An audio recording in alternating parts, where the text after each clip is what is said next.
Coming up this week on Kings of the Rings podcast, it's time to say out with the new and in with the old as NXT looks to take things a little more black and gold after 1 year of 2.0. Plus, the PWI Top 500 Male Wrestlers just released, and you know they clearly got something wrong, or else we probably wouldn't be having a show tonight. So sit back, relax, and stop trying to figure out how many Usos are in that family because we lost count a very, very long time ago. It's episode 308 of the Kings of the Rings podcast. What's old is new exclusively on Wrestle Addict Radio, and it starts right now. Music.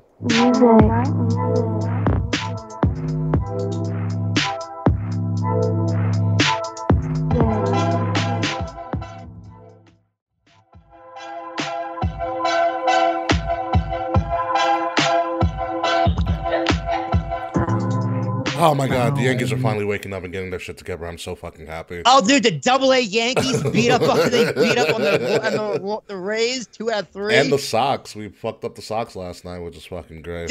Oh, they almost blew it. I'm not counting those things. They hatch. Yeah, the Yankees are finally learning how to play baseball, but I'm still not confident. Yeah, I've got my concerns. Anywho, folks, welcome to Kings of the Rings podcast, episode number 308. What's old is new. I, of course, am your host, King Rickie Rose. The band is finally back together. Will is back from Nashville.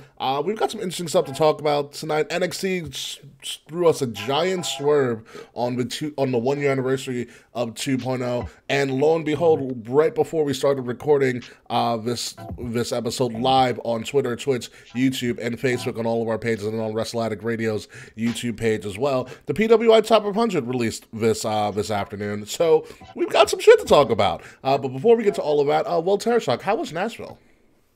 It was great. Nashville was a phenomenal time. Food, excellent. It's pure excellence. Rickie, you would love it there. I heard like that tenfold. they the tourist scene in Nashville is nuts. The tourist scene's pretty nuts. Broadway's pretty close to Bourbon Street. Not as crazy, but it's pretty close. Yeah. A lot of construction. A lot of things are being built down there. I was there 2 years ago, in August 2020. And in those 2 years since I've been back, it's way different. It's completely different. They added a Batman building. What?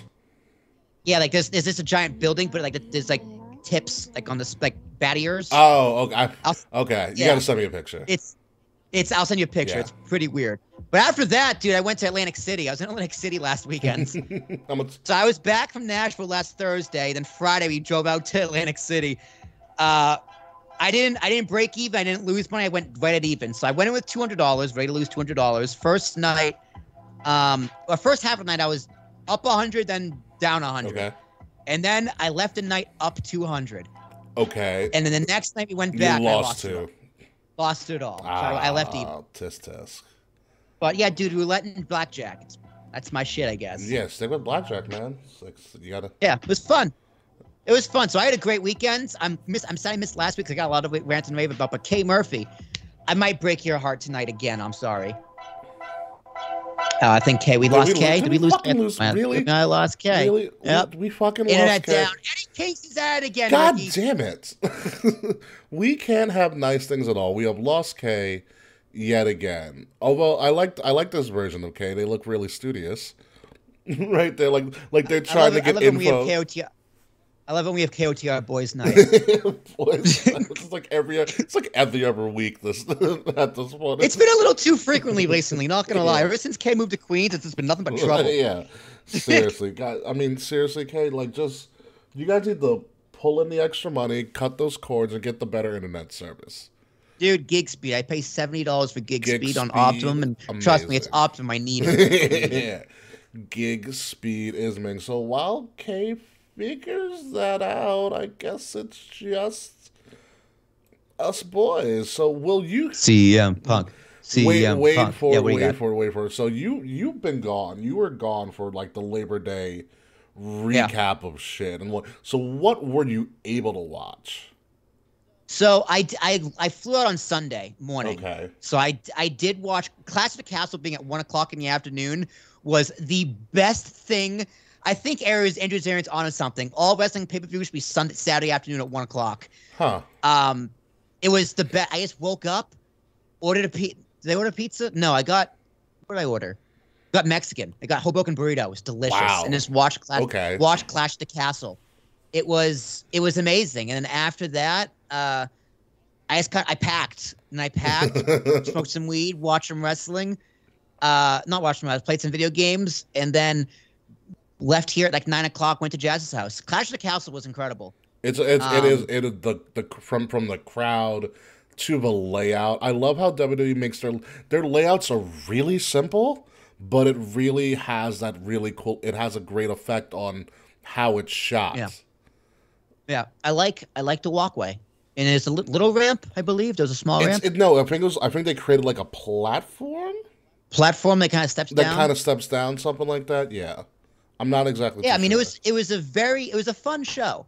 You know, it felt like a Saudi show, but it mattered more in a weird way. Because the fans are into it more. Well, the Saudi fans are actually excellent. I'm a big fan of Saudi fans because they enjoy it. Is Mix Murphy back? Hi, here I am. There they are.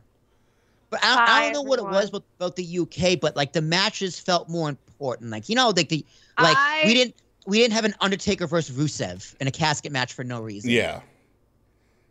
So I fucking love UK wrestling. So the fans are always great. I thoroughly enjoyed the show. That main event, I didn't think for a second Drew was winning until he hit that last Claymore. I was like, fuck, he's going to actually win. Yeah, I said, oh my God, he's going to do it in Cardiff. And then like for someone who was 100% sure that one was going to walk out, the last second I was like, I think Drew's got this. And then Solo Uso came out. And I broke my heart. I go, son of a bitch, you did it again, Triple H. Dude, that match was incredible. The fake out with Austin Theory, Karrion Kross first. Karrion Kross fake out. He was just there but didn't do anything. He was a red herring. What a great way to get a paycheck, by the way. Yeah, great red herring. And then Austin Theory's gimmick of just getting beaten up before he cashes in. He's gonna do it at WrestleMania. You know he's gonna do it at WrestleMania. That's his WrestleMania. Mm-hmm. It could be his moment. Yeah. I think honestly, dude, The Rock hits a rock bottom, and that's the spot. Yeah.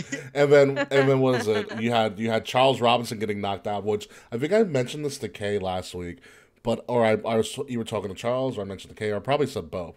For some reason, whenever it's a Charles Robinson match, I never notice that it's Charles fucking Robinson. Yes, it was until Charles Robinson gets knocked out.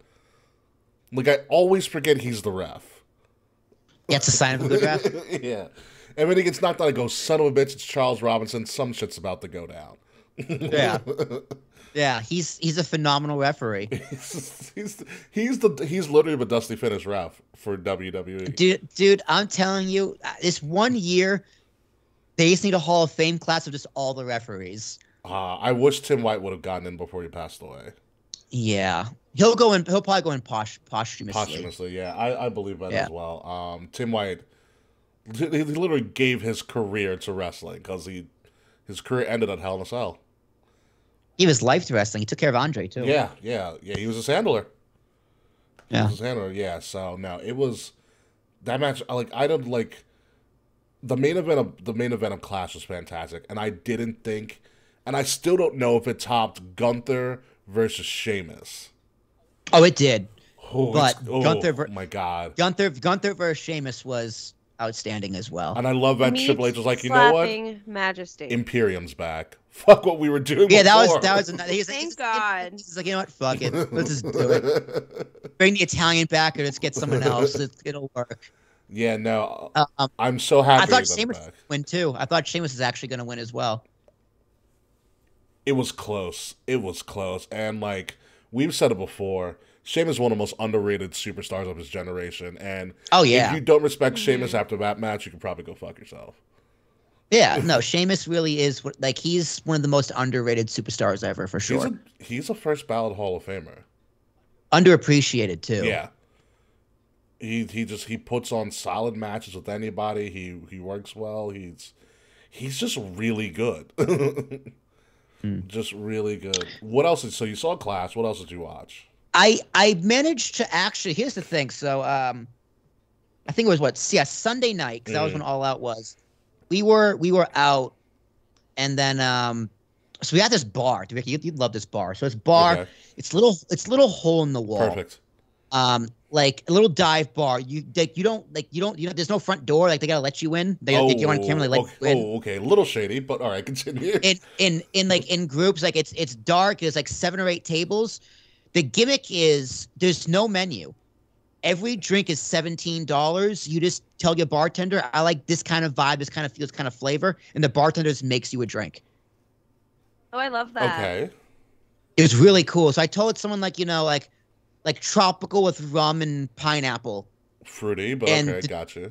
It was phenomenal. It was amazing. It was a great drink. Mm-hmm. And then like the next time, like Bad Bunny and like a lot of Spanish music was playing. Yeah. So I go, the vibe of the music, just swap tequila with rum. So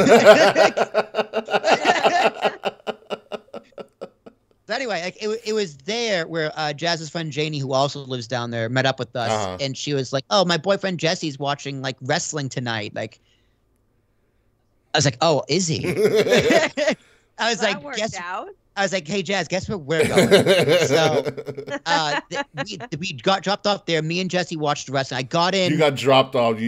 They put you guys on a play date. They didn't want to watch. They put you on a play date. Yeah, they went and did something else. So yeah, I got put on a play date. It was amazing. So they could have girl time. We could have man time. It was great. So I got in like the 3rd match. Okay. And each what happens, and then the show was fine. Like the wrestling was good. Mm. The Jungle Boy squash was ballsy as fuck. Very. But especially because apparently Christian's having surgery, so he's hurt. And why squash him? Why didn't you take the L? Yeah, why didn't you take the L? I don't know. But the main event was really good. Mm-hmm. I loved the finish. And then Punk had to MJF came back. All right, cool. And then Punk had to fucking ruin all of it. Yeah. Hold on to that. Hold on to that thought. I know you want to start, but hold on to that thought.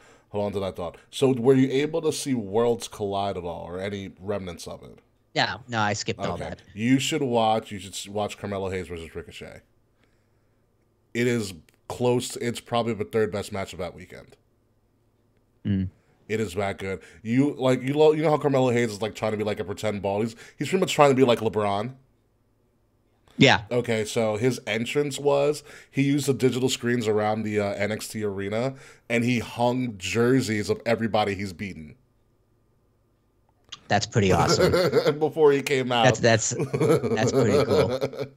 And then the end all, he survives Ricochet, and at the end he hangs Ricochet's jersey on one of the LED screens as he walks out. And then he just lost. Yeah, the Solo Sikoa. Listen, the bloodline's fucking powerful. I was waiting for Solo Sikoa to join, and when he showed up at class, I go, "You son of a bitch." It's pretty great, dude. Honestly, I hope he stays on the main roster. Well, he has double duty. I think it would be a great idea for him to do double duty. I mean, his 2 older brothers are the Usos. Yeah, like what? He doesn't need to necessarily wrestle that much on SmackDown. Show up with the title. Show up with the title. Be a heavy. Interfere. Be a heel. Yeah. And when push comes to shove, he'll be the one to kick Sami Zayn out. Yeah, dude, he's there to carry the Usos' bags for a little bit, learn a thing or two. Like it's gonna be great for his career for him to do double duty for sure. Get a nice pay bump. Yeah. Get a hell of a match out of Sami Zayn. Exactly. Or vice versa. Sami Zayn would get a hell of a match out of him. Yeah. What we didn't talk about, or what we should talk about, is also the thing that's dominating Raw as well for you, Will, since we're doing a quick recap, and we've all talked about this, Kay and I. Evil emo Dom? Dom turning, yeah. I love the Dom turn. The Dom turn. Yeah. I thought it was a great turn. It was fun. Even though it was predictable as fuck, it was fun. It was fun. Cause you know what made it surprising? The fact that they won the match. Yes. That's what made it turn out. Because usually a turn happens when they lose. But the fact that Dom wasn't in the match and he wanted to be in the match, and so he didn't get the glory of winning the match. Yeah. The fact that they won the match, thanks to Dom. Yeah. Made the turn. There's like, oh, okay, you got me there. Yeah. But yeah, I'm a big fan of emo Dom. That was a hell of a lariat he gave his fucking father too. Yeah, that was good. He's been holding that back for a while. Hold that back around. All right, so let's get into what got released earlier today. So earlier today, folks, the PWI Top 500. I guess male wrestlers came out. Let's go. I love ripping this apart. Came out this earlier today, so it's got some interesting stuff. So before we get into the top 10, we're only going to release the top 10 because I'm not going through all fucking 500. That's your top 25. I only have the 10. I don't know what 25. I have 10. But if someone can find the 25, let me know. I'll go. Before we get there, let's go into the criteria of this. So according to the criteria for the 2022 PWI 500 is this. The evaluation period and activity is from July 1st, 2021 through June 30th of 2022. The activity requirements were a minimum of 10 matches total or 6 matches in separate months. The ranking criteria was in-ring achievement, so win-loss records, championships, tournaments won. Influence, which means visibility and prestige within a promotion and or the industry. Technical ability, which means quality of moves, matches, and ring psychology. And the last criteria is competition, success against the most varied and highest quality opponents available. So that's their ranking criteria, which I never knew until like a couple of hours ago. It seems more stringent than I thought it was. I have problems with this list. I have problems with the top 10 already. I haven't seen it. Well, I know who number one is. I don't know anything else. I got top 20 right here. Let's do top 20. All right, so before want me to run it down? Not yet. I want you to hold on. I want you to hold on for that as I'm fucking up these cutscenes. Velveteen Dreams number 19. Can you believe that? Stop it. What? Fuck up. Stop it. No, it's Stop actually, it. It's kind of Stop it. So the PWI Top 500, your number one man is someone who probably should have been number one for the last 3 fucking years. Roman Reigns, number one. Well, yes, Roman Reigns is number one. What I have here, because I'll do 1 through 10. Well, you can do 11 through 20. I'll do 20 to 11. Yeah. So what we have here, number 1, Roman Reigns. Number 2, Kazuchika Okada. And I don't know how, but okay, he's been doing well in New Japan. New Japan, cool. Yeah. He's a mark for him. I get Everybody loves Okada. Number 3, CM Punk. Number 4, Hangman. What? Yes. Number 4, Hangman Adam Page. Number 5, the Almighty Bobby Lashley. Number 6, Cody freaking Rhodes. Number 7, Bryan Danielson. Number 8, El Hijo del Vikingo, which I actually don't know who that is. Surprise, surprise. Number 9, Big E. Number 10, Jonathan Gresham, which is a huge accomplishment for Jonathan Gresham. So that's a pretty actually big deal, especially since he left AEW and he's actually a free agent at the moment. But Will Tereshak, who do you have for 11 through 20? All right, so 20 is Drew McIntyre, 19 is Kenny Omega, 18 is Adam Cole, 17 is Seth Rollins, 16 MJF, 15 Tanahashi, 14 Impact World Champion Josh Alexander, 13 Matt Cardona, number 12 John Moxley, number 11 Shingo Takagi. So first off, where do you want to start? Go ahead, Will. MJF and Seth Rollins need to be in the top 10. I would probably put Seth Rollins in the top 5. Who was number 2? I missed number 2. Okada. Okay. So like Roman, Okada, Punk were the top 3? Yes, Roman, Okada, Punk. No. Obviously, Roman's number 1. Like, duh. Yeah. Obviously, no question about it. Roman should have been number 1 last year, but they gave it to fucking Kenny. Yeah, they gave it to Kenny. Okada, fine. You know, I don't know anything about New Japan, but I know I think he's won a G1 again for the 3rd time in a row or something like that. I'll give it to fucking Okada, yeah. So, like, I think he qualifies based on the criteria of the list. Mm-hmm. So, I have no problem with that. CM Punk, number 3. No. Wait, hold on. K Murphy, did you just say CM Punk should not be number 3 on the PWI 500? Correct. Elaborate. Why? Yeah, elaborate for me. Because I feel like while he's had a big impact, I feel like based on how much he's wrestled, I don't think he should be number 3. Where would you put him? I would put him in the top 10, but maybe like it's somewhere between like 5 to 8, maybe. Okay. But like not 3. Like I think Moxley should be in the top 10. I do as well. Mm-hmm. Okay. I could even argue Mox for number 3. I could argue. Honestly. I would argue Mox, Seth, or MJF for number 3. This is how you know I've grown as like a wrestling fan, as a wrestling podcast. Okay, I'm so proud of you. You're arguing against CM Punk. And not only that, it's a very good argument. I was kind of okay with Punk at number 3, but Kay might have changed my mind. I wouldn't have given as much of a shit if Rickie didn't read all that criteria off. Punk, love him. Mad at him right now, which we'll get to later. But like, I don't think he fulfills that criteria as well as like Moxley does, as Roman does, as Seth does, as MJF even. Yeah. MJF, I can argue the wrestling a little bit because he doesn't wrestle that much either. But MJF should be higher. Yeah. For me, hold on. I need to look at the list. Yeah, go look at the list. The Eddie is kicking in. Gotcha. Yeah, like I don't think Bobby Lashley should be number 5 either. Lashley's had a great year, but I'd probably put Lashley around number 8. Big E, Gresham, the Viking dude, and Bryan Danielson should not be in the top 10 at all. Well, all right. So let's look at the Big E situation in and of itself. Gresham. It's not his fault. Gresham, Big E, obviously. I think what happens is look at Big E. Look, they said the criteria for that run for Big E was between July of 2021 to June 30th of 2022. So in that time, Big E cashed in Money in the Bank.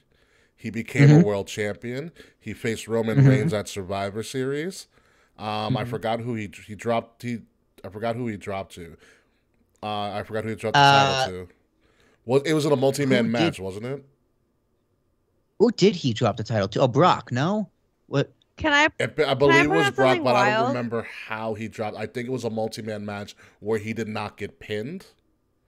Yeah. I want to say it was like the elimination. It was New Year's. No, it was New Year's. New Year's Evil, whatever it was. The first. Day one.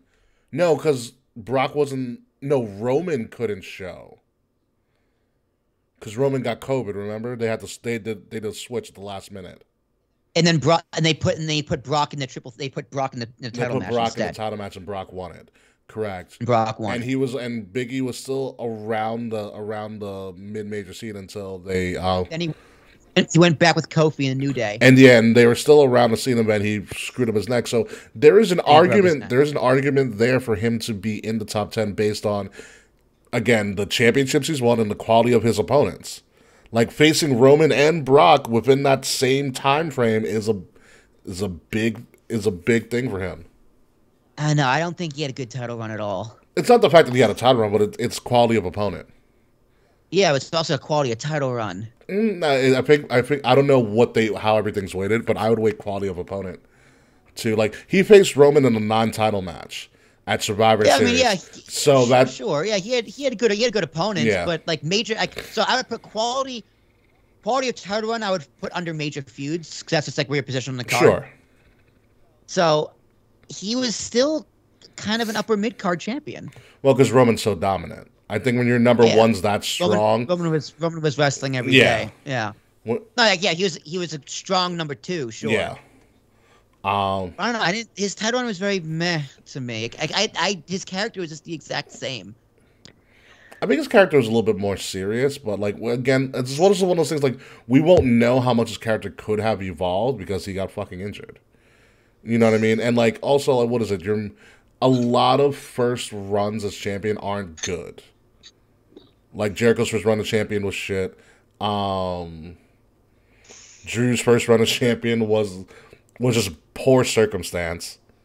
Yeah, COVID. It's a great run. It was just during COVID. Yeah, just poor circumstance. So like I think there's hope for Big E to get that title shot again. I mean, first and foremost, I want him to be healthy enough to wrestle and not hurt himself.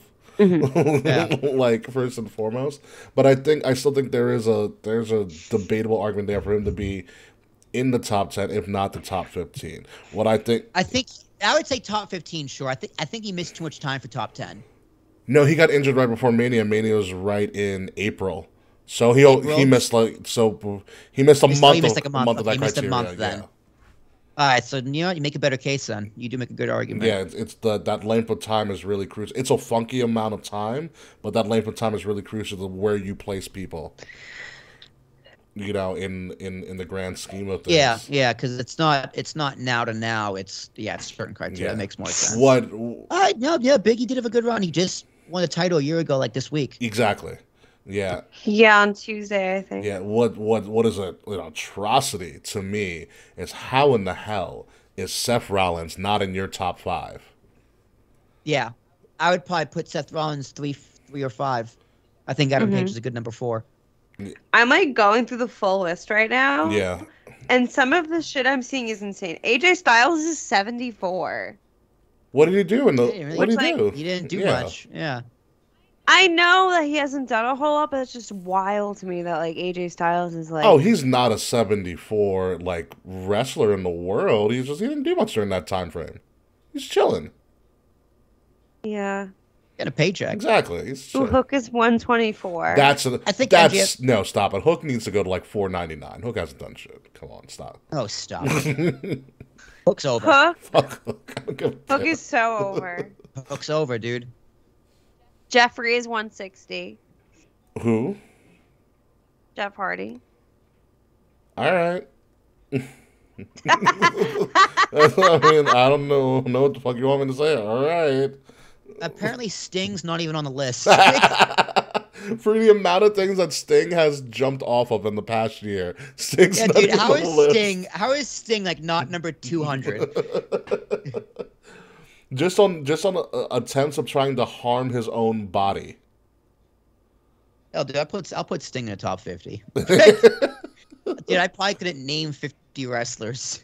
Dolph Ziggler's 285. That's way too low. Yeah, that's way. He needs to be higher.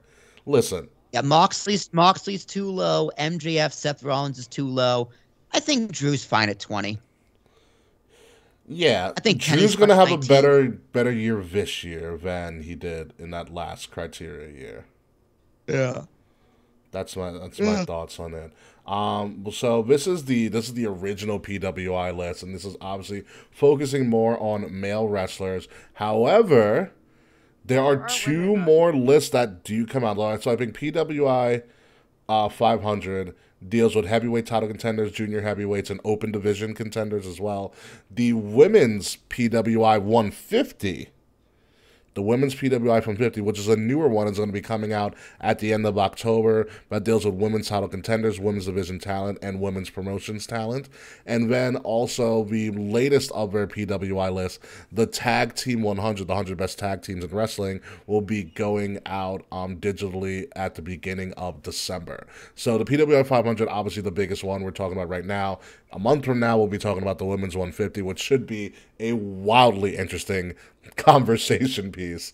Dude, Moose is 21. That's also wildly interesting as well. Let's get ready to pop some heads. Moose. And then the Tag Team 100s will also be an interesting thing as well. Moose has been doing well. Moose just fucked up his time. Moose should have been WWE a couple years ago. He just fucked it up. I forgot how, but he fucked it up. Eddie Kingston, number 40. That's good. I'll take that. Yeah. Darby Allin, 45. Okay. How do you have Randy Orton below Shinsuke Nakamura? Injury. Yeah, but when did he get injured? Right after WrestleMania. Oh, that's right. Randy. Where's Riddle on this then? Yeah, how is Randy Orton 47 and Shinsuke Nakamura 46? Ooh. You're saying Ricochet is lower than Riddle? Actually, Ricochet is higher than Riddle. Where's Ricochet at? Ricochet is like 50. And Riddle's where? Like Ricochet is 54. Where is Matt Riddle? Because that's interesting. Because Riddle's been on a great run. Keith Lee's number 80. Theory's 96. Homicide number 105. Where the fuck is Matt Riddle? Is he in the hundreds? Was 180. He's 180.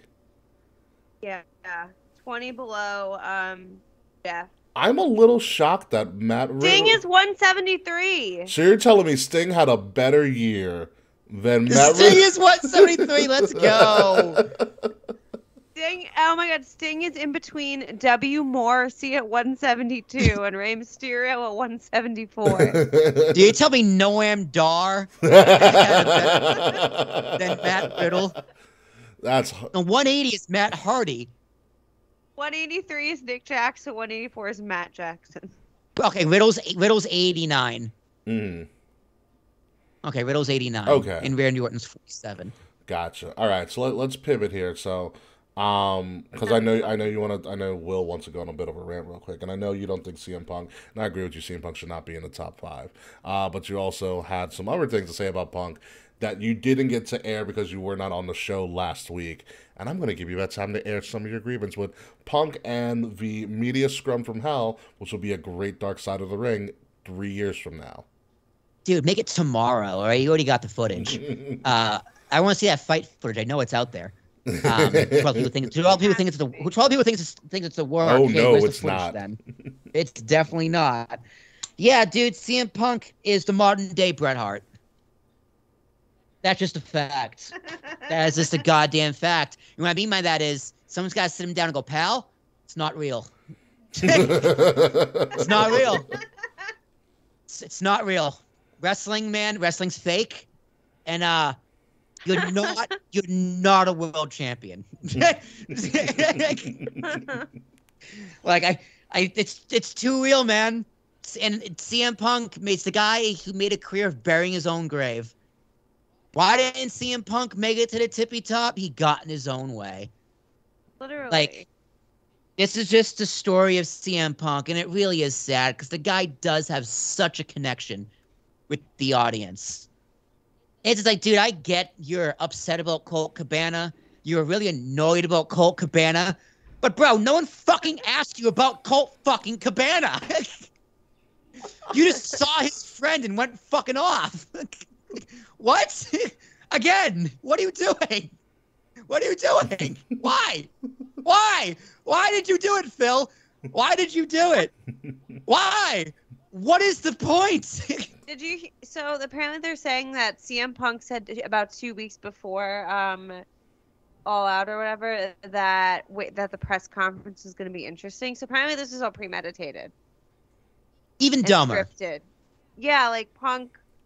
Well, you apparently didn't tell someone then. Apparently you didn't tell the Young Bucks. Maybe that wasn't part of your plan. I think Tony might have kind of known that he was gonna say something. I don't claim to know for sure. I've heard that Tony like kind of knew, but not really. Like Punk, I guess, indicated that he was gonna say something about whatever. This is also my other thing. Why are you having a media scrum? Why? TK, why have you a media scrum? Dave Meltzer is not part of the media. Why is that? And I've been going back and forth with this in my mind too. Like, should wrestling journalists should they be considered media? Like, do they think they're ESPN and CBS Sports? Because they're not. They're not. My number one goal was to get into an AEW scrum and interview Punk, because I could trick someone enough into believe that I could be considered wrestling media. Why are marks asking wrestlers questions and posing as the media? Like this would you know why this would never happen in WWE? Because Fox Sports and ESPN are actually talking to them. It's like the actual media who actually matters is having an actual media scrum. You know what's crazy about this whole thing is that WWE at Clash had a media scrum as well. Yeah, they did. It was good. You know, it was there. Sky Sports. Ariel Hawani was there. Yeah, dude. Like Dana White was probably there too, saying, "Yeah, what's up, Tyson?" like actual media people were there. Like, yeah. And the greatest. You think Dave Meltzer would ever be in an NBA scrum? Here's the craziest part about it was Roman Reigns was in character in the media scrum and walked out because the media wouldn't acknowledge him. Yeah, dude, that's amazing. Yeah. Amazing. He's not burying anybody. He's just being cool. Okay, so So first off, that's problem number one. CM Punk don't respect the media because I don't either because they're not media. Like if you listen to Dave Meltzer's a decent writer who's been around forever and is a legend in the business. I don't want to take credit away from Dave Meltzer. I'll give him that. But bro, like Dave Meltzer, you are a pseudo journalist. You are a working journalist. Like you are a made up journalist who covers made up things. Dave Meltzer That's why it's okay for you to be wrong all the time. It's not real news. Like Dave Meltzer is a working journalist. He's a journalist that gets work. That's what Dave Meltzer is. Yeah, he's a journalist that gets work. So that's a big problem. Then back to CM Punk. You don't just bury your EVPs. You don't just bury the business owner's partners when you're sitting right fucking next to them. Like, and then you say, "Come find me," and then you're shocked when they do indeed come and find you. Not only did they find him, they kicked in total Young Buck fashion. They kicked the door down. I don't believe that's true. I want to because I want to see them. I do as well. I want them to go super. I want to go BTE trigger. Like I really hope and Kenny threw the knee. I hope they said the move like it was Naruto. Then CM Punk's like, oh, you like straight anime. Someone online needs to redo this fight scene. Dude, someone got the Poly tunes. He does the Joe Rogan tunes. He's the best. He's the best. But yeah, so first you went rogue. This is the second time you're doing this. All over muffins, by the way. All over muffins. Second time you're doing this. All over nothing. And like, yeah, you got an ego. That's a problem, right? You're a piece of shit. You took matters into your own hands. I'm not excusing the Young Bucks and Kenny and to whatever the other guy's name was and Christopher Daniels. Oh, Ace Steel, I think. Ace Steel through the chair. Like, you don't just react with violence. Like, you're not right either. Because I know I'm shitting a lot on Punk, but Kenny, Bucks, like, you're also a piece of shit. You are also an asshole. You also should not just go to violence because your feelings got hurt with words. Mm-hmm. So you're a fucking snowflake too. Mm-hmm. And your egos are out of control as well. Mm-hmm. That being said, I would have done the exact same thing. And I would also be wrong. That's just me being honest, man. That's just human nature. Yeah. Like they don't get a pass, but they get it. I get it. Apparently, Kenny is the one that got Punk's dog out of the fight because the dog was there. Yeah, I got the dog out of the fight. Like one of the Young Bucks tried to get one of the wives out of the room. Ace Steel bit Kenny Omega, and I think is really funny. Yeah, I think that's hysterical too. That's like wild to me that Ace Steel wasn't fired. So it's Also, as Booker T said on his own podcast, who the fuck is Ace Steel? Yeah, who the fuck is Ace Steel? It's like who is Ace Steel? Like, is this man's 15 minutes of fame? Like, who is Ace Steel? Why should I care? He like trained Punk, but I don't. Up. We lose. Okay. All right, put that camera on me, Rickie. Put that camera. Camera's back on you. You got it. The biggest problem. Well, one of the biggest problems in all this is you completely inadvertently buried MJF as well. MJF is back after a great angle, which was an actual work that Rickie, you and I got fooled on. So touche to AEW. You buried that. No one gives a fuck about MJF right now. Yeah, you ruined the program. You ruined his push. You ruined his return. You ruined all of your on-screen programming. Because I know there's no such bad thing as bad PR. This is the closest as you're gonna get. Yeah. Because people are talking about your product. They're gonna watch your product. But as soon as all that backstage drama is taken care of on TV, first and foremost, because you have to, they turn off the TV. They go watch something else. Yeah.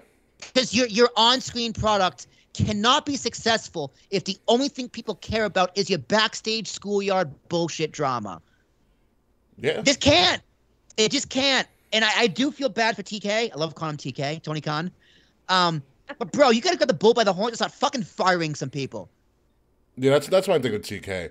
Like I mentioned this last week. I said what I like about Tony Khan when there is a AEW controversy that kind of gets out of hand, he is the first person to respond and respond swiftly.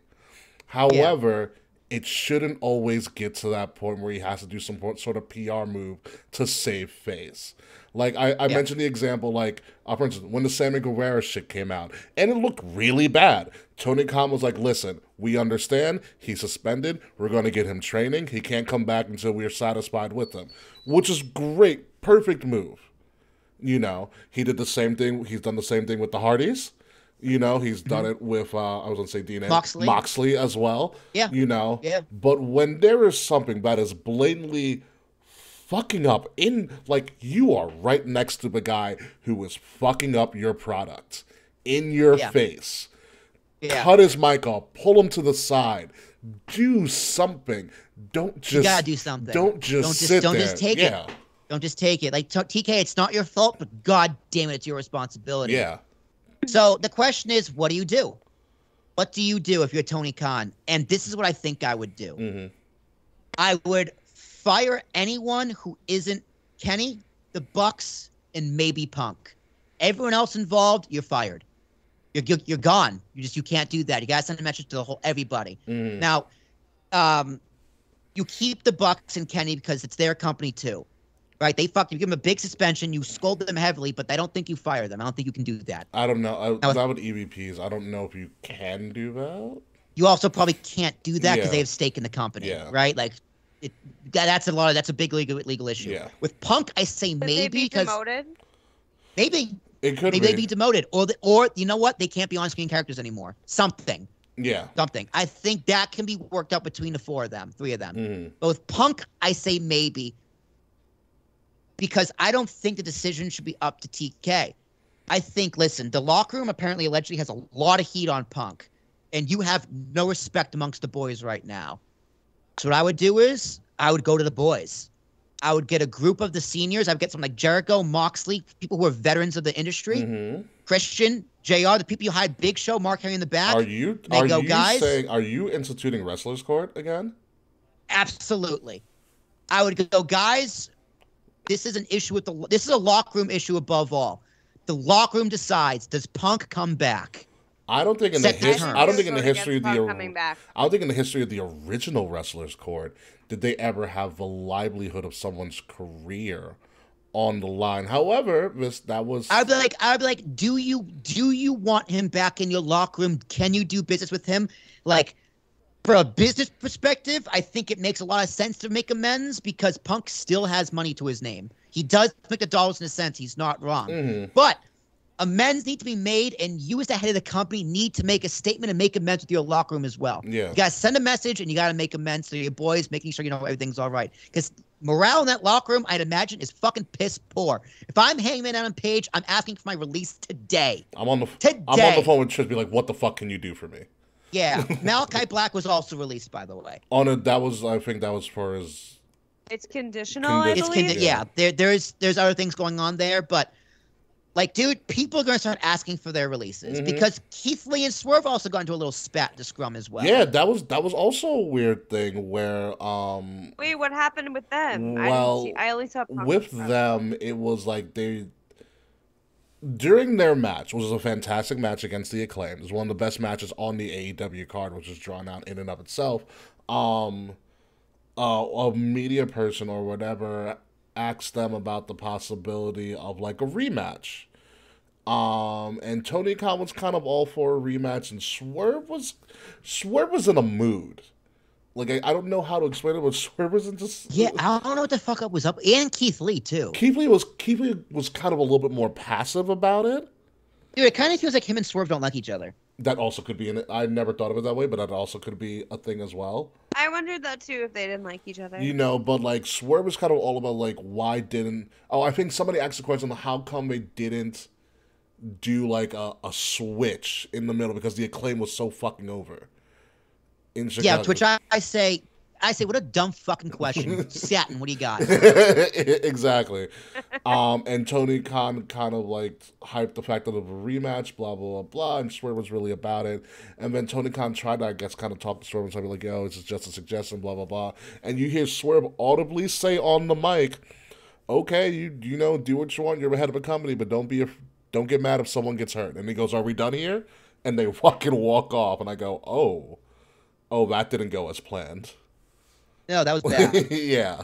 That was bad. Also, to the audible, if I'm in the ring and someone calls an audible, I'm gonna be like, no, this is what we agreed on before the match. Fuck you and your audible. The only time an audible is acceptable is if someone's hurt.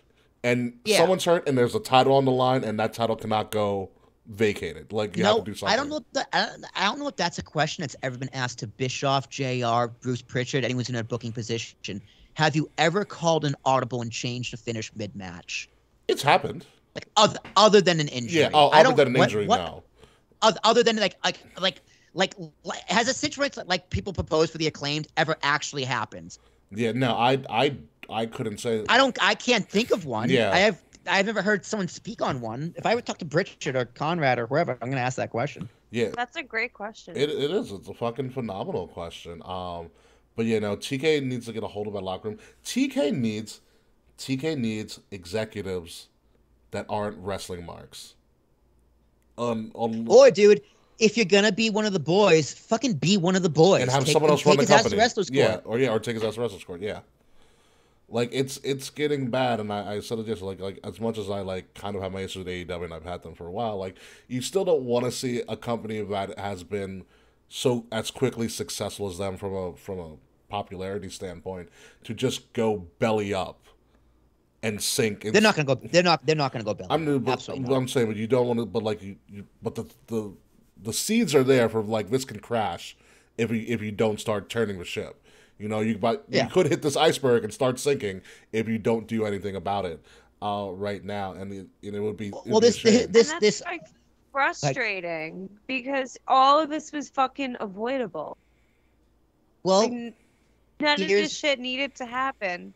The Punk decided I can be unhinged because I'm cocky and because I'm AEW's #1 draw. I can say whatever the fuck I want without repercussion. And that's when Tony should have stepped in his ass and said, you know what, Punk, you're not fit to do this media scrum right now, or someone like that be like, leave, we can deal with whatever's bothering you later, and you bring in somebody else. Like Tony's right there with all of his talent at these media scrums. And that should be a sign to people to be like, all right, if I fuck up, Tony's going to pull the mic. Because, like, during a bunch of media scrums or media stuff for, like, WWE, if Vince is there, no one's going off script. Yeah, no. You know?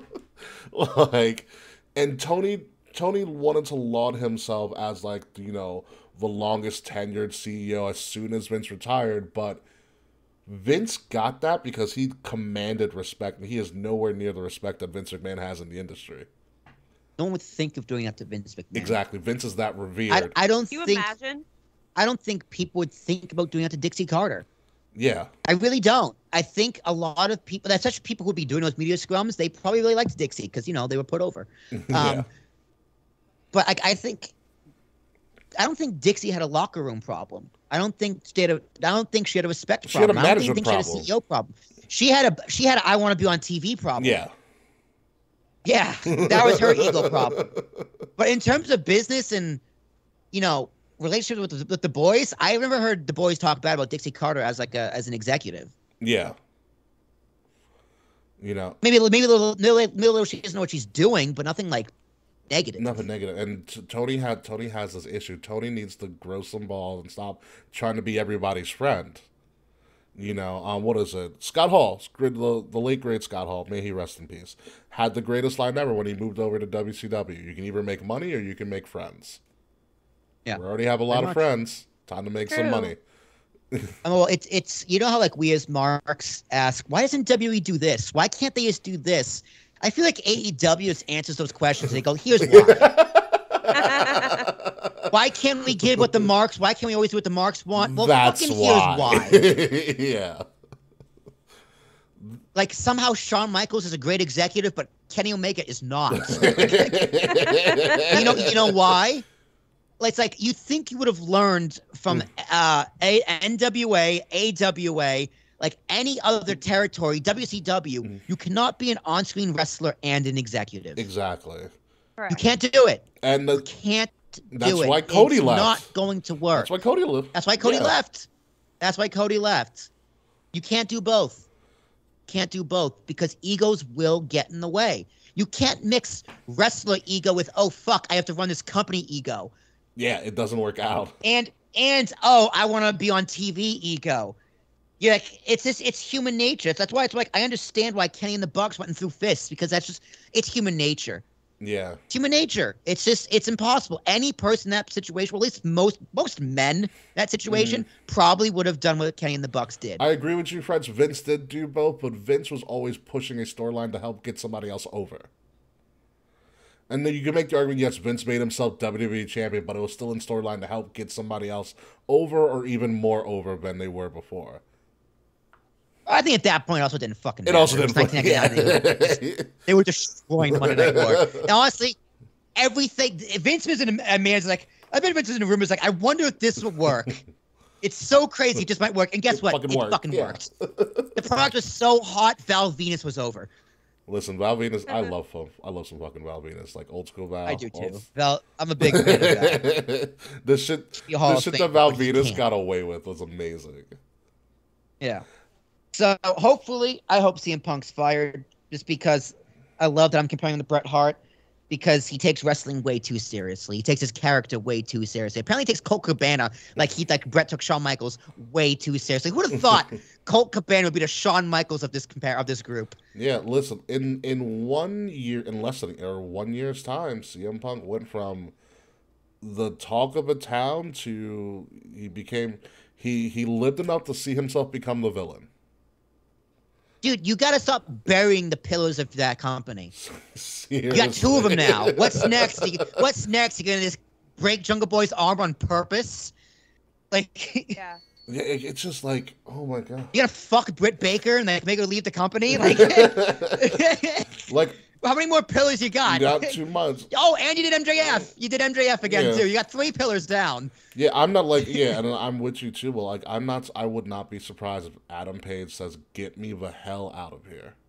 Get me out, dude. Yeah. Like, he's buried me twice now. And, like, it's gotten to the point where... And you're doing nothing about it. It's gotten to the point where CM Punk looks like he's not going to stop. No, dude, you can't control CM Punk. Yeah. CM Punk doesn't respect Tony Khan. CM Punk didn't respect Vince McMahon. You think he's gonna respect Tony Khan? And he still speaks about Vince with more regard than Tony. Yeah, dude, he doesn't respect the veterans in the back either. He said about the veterans, like, I don't need your advice. Yeah, it's like, dude, show some respect. Yeah. If JR gives you advice or offers you advice, you don't say no. Seriously, yeah, it's just... You can listen to it and tell him to fuck off in your head. That's fine. Yeah. I'll do that with JR. His advice, he gives some pretty bad advice sometimes. But you don't just say, yeah. Like, fucking child, all right, so let's do the end-all, be-all here before we move on to the very surprising news that I think Kay has no idea about. What? Just wait for it, Kay. Here's my question for you, Kay, and this is the end-all, be-all. If you are Tony Khan... If you're Tony Khan and everything that's happened with CM Punk has happened in the past several weeks, what do you do about CM Punk specifically? Are you suspending him? Are you stripping him of a title? Things that have already happened? Or are you going further than that and considering terminating his contract? I would definitely suspend him first. They strip him from the title and all of that before I made the decision about termination. But I do think at this point, I also think that if Punk keeps his job, he'll be really lucky. And while I don't want to say that I support CM Punk getting fired, because I don't love that,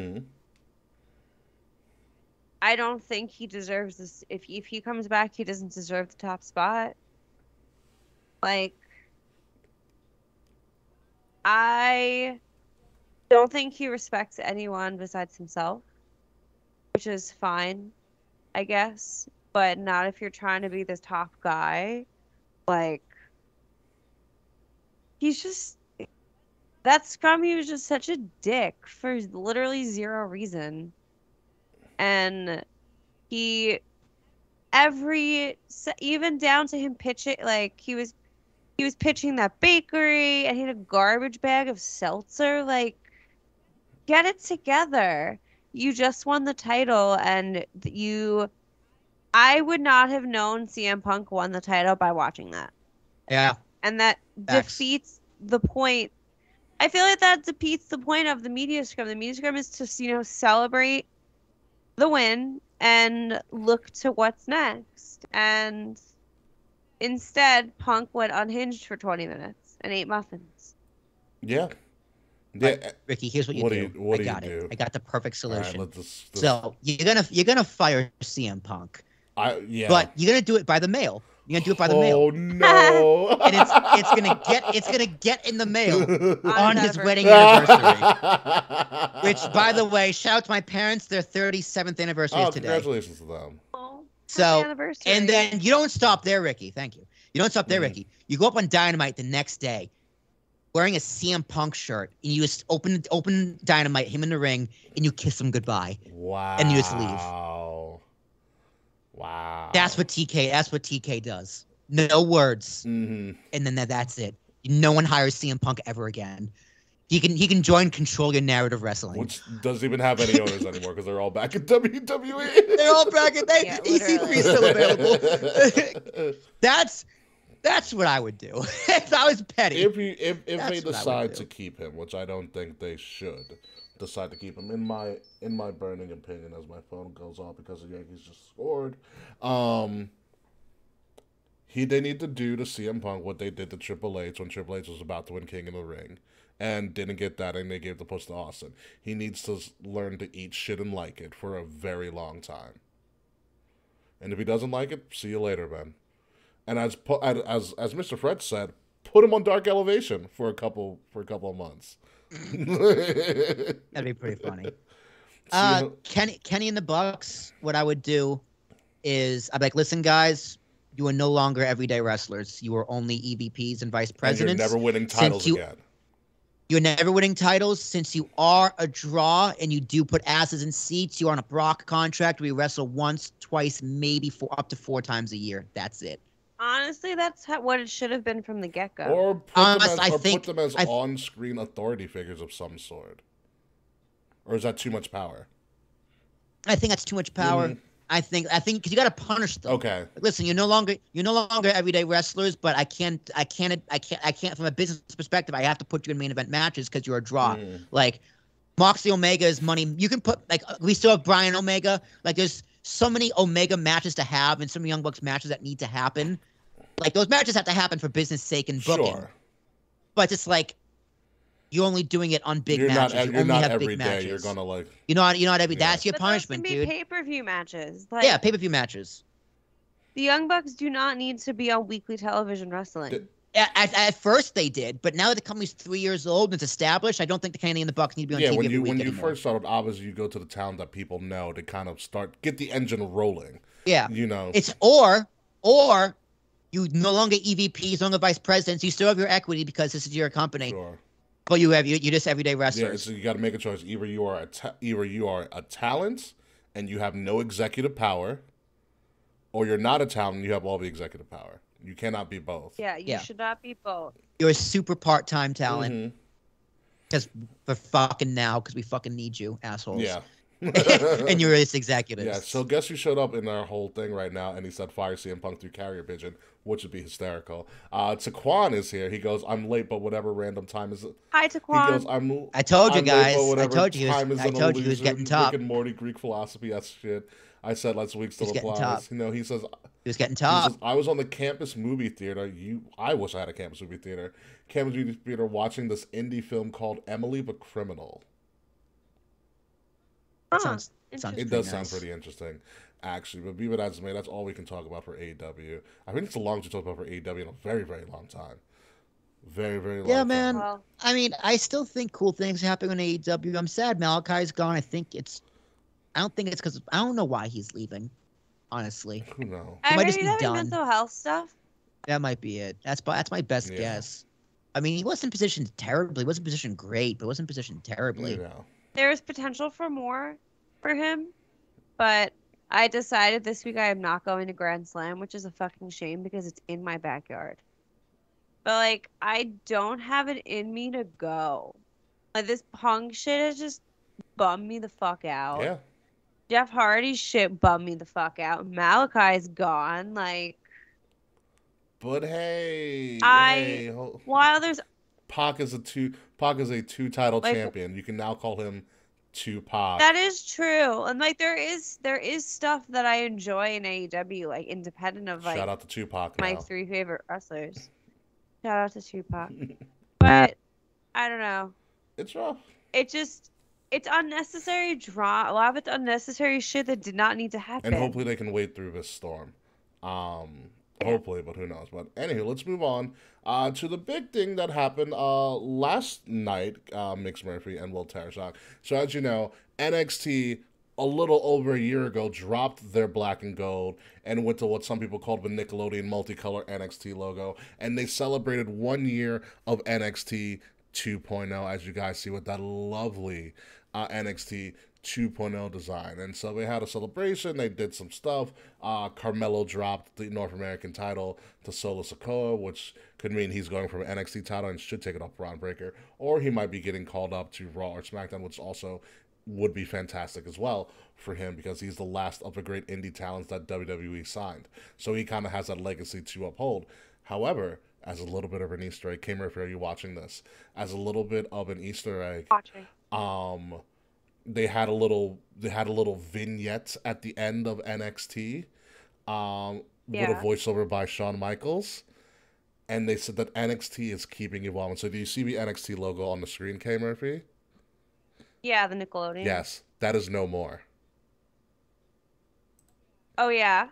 Take a look at the. Oh, that looks great. I saw that this morning. At the revamped return to what seems to be a return to a black and gold standard of NXT 2.0 after 1 year seems to be no more. And they're I might have to watch NXT again. Me too. That was my first thought. I was like, God damn it. I sent this to Will in the middle of the day, and he just sent back crying emojis. Yep. Oh. I was like, fuck, dude, I'm gonna have to watch this shit now.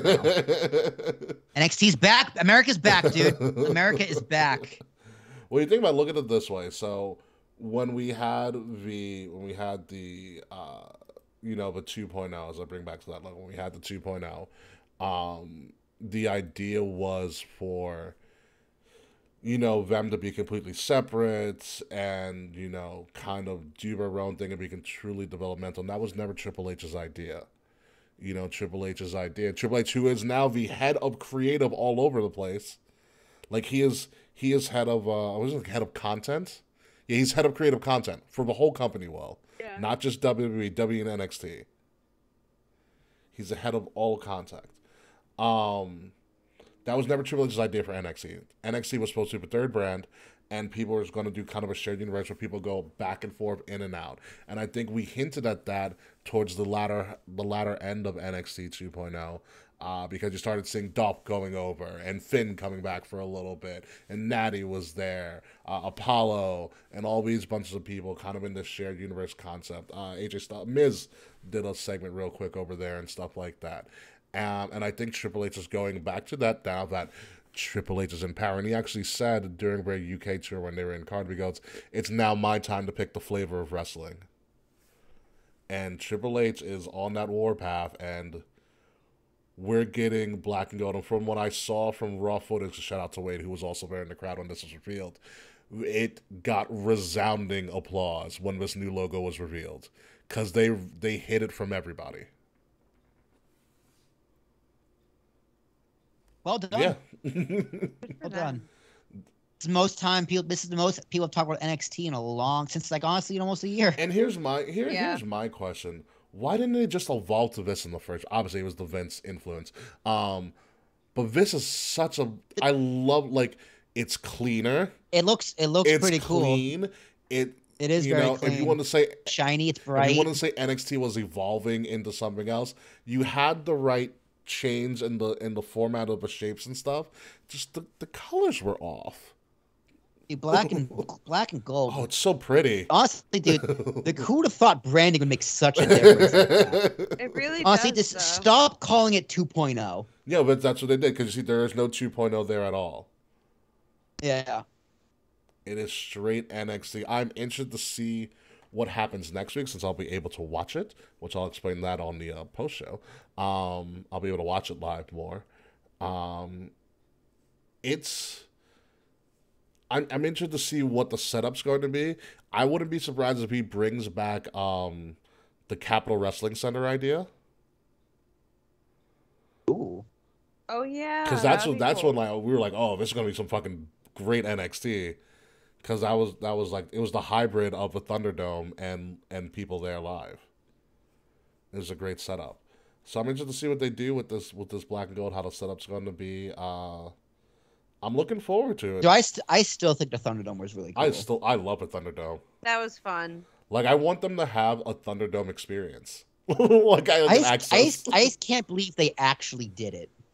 I can't believe they actually did it. Like that's something we would joke about years ago. Like, what imagine if they did this and then they did it, and then they just did it. Not only did they, I don't know how much that electric bill was. Still, not only did they did it, they made it so that it was mobile. They went to 3 different sites. Yeah, and pulled it off. Fucking crazy, crazy, and absolutely and pyro and everything. Like everything was on it. It was so cool. I just want to know, like, they need to do a documentary on the Thunderdome. Like, who came up with the idea and how much money did that cost them? That's all I want to know. Dude, WWE 24 Thunderdome. Yeah. Dark side of the ring, Thunderdome. Not even, no. The light side of the ring, dude. Like that's a 24. That's a WWE 24 Thunderdome. Because I would love to see, like, who came up with this wild-ass idea. Instead of like, I see what the NBA is doing, that's cool, but we can do this a whole lot better. Hold my Dude, it does annoy me that UFC gets credit for like the first sport coming back after the pandemic. Whatever. Yeah. Whatever. I'm just like, dude, what do you mean come back? Wrestling never stops. Like, no, I mean like real sports. I go, fuck you.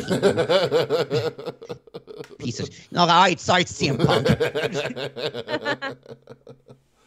Oh man, but Kay, I'll have to show you a bit of it. There is a new character on NXT that debuted. Oh. His name is Quincy Williams. He is known as the Super Diva. Oh. Okay, this is going to blow your mind, both of you. Quincy Elliott's my fault, not Quincy Williams. Quincy Elliott, thank you, Taquan.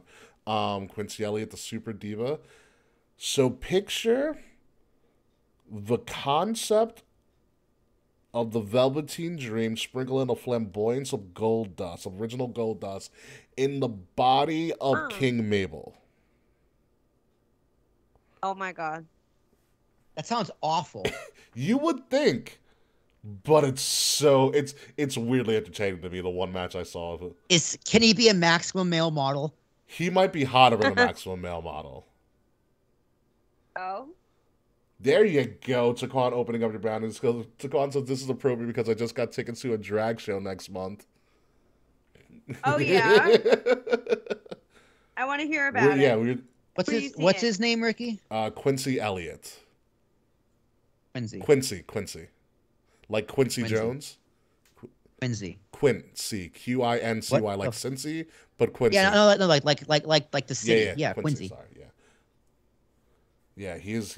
That's true. It's not Quincy. It's Quincy. It's like a Z. Oh, I was like, why the hell are you saying with a Z? That's what's confusing me. That's how we say it in New England. Oh, okay. I was like, what the fuck? Yeah, Quincy. Oh, it does what sound the like. Fuck is this? Are you looking? You found him? Yeah. He's the Super Diva. I like his tits. Kay, are you looking up a Super Diva? Do you want me to send it to you later? Send it to me. I am looking up the Popeye. Dude, why does he look like Biggie Smalls as a kid? He's a mixture of a lot of stuff. Well, like if Missy did Missy Elliott and Biggie didn't have a kid, No, did did they? not. If they did though, this is what his kid would be. This is who his kid It would is a be. Missy Elliott like attire from like the late 90s. So yeah, it's like he's got Biggie's lips. I know it's terrible to say, but I'm saying it. Wait, are you making fun? Damn, I didn't know Magic Johnson's son signed to NXT. That's really funny. Which one though? Let's go to his Instagram. Quincy Elliott. Sexy, smart, powerful. Oh my God. Uncle Taker. I don't like the sound of that. It says Uncle Taker. That's what it says in his bio. Oh. It's WWE/NXT Super Diva Uncle Taker in all caps. Oh no! Uncle Taker. I don't know. I don't like that at all.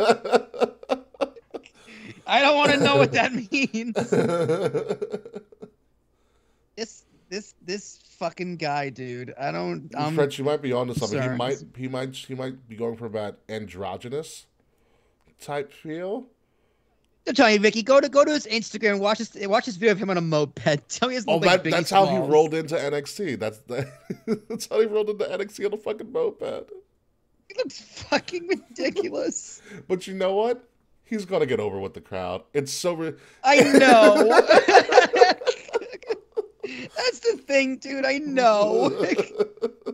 I don't. What's this guy sound like? I haven't heard What's his voice sound like? Oh my God, Quincy Elliott, the Super Diva. Oh, he's soft spoken. Yes, he's very soft spoken. And last but not least, K-Bur's a new member of the Bloodline. I don't know if you knew. I did I'm joking. know It's Solo Sikoa. And guess who won the North American title? No, it's Sami Zayn. Solo Dude. Sikoa. The Bloodline now has titles in WWE and in NXT, which Good for them. could mean a lot of stuff. Does this guy actually have tits? I don't know. It looks like he might have got the surgery. Look like actual breasts. I couldn't tell you. I don't even know where they found him. I don't remember him on any recruiting class whatsoever. This guy needs a bra. Did you see his outfit? That's where I got the Mabel vibes from. Yeah, he's like yoga shorts. I don't know how to describe it. I don't know. I A pillowcase. I couldn't tell you. But maybe they're moves. They're probably not moves. Dude, I don't know what to. Don't try to wrap your head around it at all. I can't stop looking at him. He does grab your attention. He does. I can't take my eyes off. I don't know what to think. I'm like so confused. Super Diva Bussy looking like. Don't be too confused. All right, let's move on. You can look at Quincy Elliott another time. You can do it on the poster, but we need to get out of here. Yeah, I already looked at all of his Instagram posts. Nothing else to look at. We'll start queuing up because we got to get out of here. We are done for today. We have talked about everything we can talk about. All right. Let's get this shit on the road.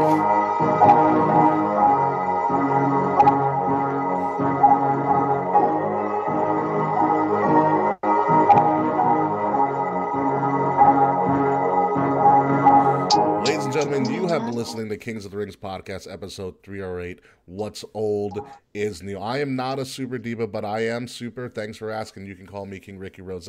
Find me at Ambassador Biggs across all social media outlets, BIGZ, Ambassador Biggs. Find Kings of the Rings podcast at KOTR _podcast on Facebook, on Instagram, on Twitter, on Twitch, on Discord. Like, share, subscribe, leave us 5-star reviews because that really helps us out with the algorithm, especially on YouTube. Like, share, subscribe to us on YouTube because we do a live show each and every week. And if you're listening to us, please make sure you're listening to us on Wrestle Addict Radio, wherever you listen to all of your podcast feeds. Follow Wrestle Addict Radio on all of the podcast sites, and follow Wrestle Addict Radio socials at Addict_Wrestle on Twitter, and Wrestle Addict Radio on Facebook, Instagram, Twitter, Twitch, TikTok. things like that. The links to that are in the description below, as well as the links to some of our fine merch that I just so happen to be wearing at the moment, as well as links to some of that great background music from our friends at Midnight Music. It's been an interesting week of wrestling. The PWI 500 came out, and that has totally been a total clusterfuck, because how is Seth Rollins not in your top 5? But we can talk about that ad nauseum. But let me kick it over to Will Tarashok. It's me. It's Willie Ballbag. You told us on Twitter. Not Twitter. Fuck Twitter. TikTok, Ricky. My TikTok's pretty poppin'. I posted some clips on the student loan debt the other day, and people got fucking angry. Someone called me an elitist. I was like, what? I had debt forgiven. What do you mean? I'm like, how can you be an elitist with debt? Riddle me that one. But yeah, follow me, APS Podcasts. A lot of fun things going on with me. I'm super fucking busy with these podcasts. Yeah, you are. Nashville was really good at making a good reset, so I'm going to switch up my podcasting game a little bit, working on a few different things. And funding starts for our app. I believe we're starting a Kickstarter pretty soon, so if you want to help my dreams come true, $1 is all it'll take, even though we need millions. Like 20,000. Okay. Hey, we'll see what happens. K. Murphy, checks in the mail, right? Oh, yes. I have some stuff coming out soon that you'll find out about very soon. My Animal Crossing Island is 5 stars. And if you stay tuned to the post show, you will find out what I get from Popeye. Yes, and you'll also figure out what we're going to do for trivia tonight, too. Oh my God, are we doing trivia? Since we haven't been there in a while, we have a lot of categories we can do. Oh my God, okay, as I said, Ricky, you ain't seen me the other day, I'd be no good at it. I've never seen it. I'm absolutely fucked up, so it's going to be a mess. And to our New Jersey listeners, I will be in, I think, Newark on Tuesday at the My Chemical Romance concert. So if you are going, feel free to say hi. You can find me across all social media platforms at the K Murphy, TheKae Murphy. I have some things coming out too, aka I already released them because I started writing again. But when we come back next week, folks, we will talk about whatever's going on in wrestling. If CM Punk has finally gotten fired, like we probably think he will be, and whatever else is going on. Maybe someone else will show up in WWE again, because Triple H is on a warpath and he is really, really taking over. So until then, folks, goodbye, good night. We will see you again soon, and it's a call we need to get you on the show, but also, fuck you, Slack. See you next week, folks.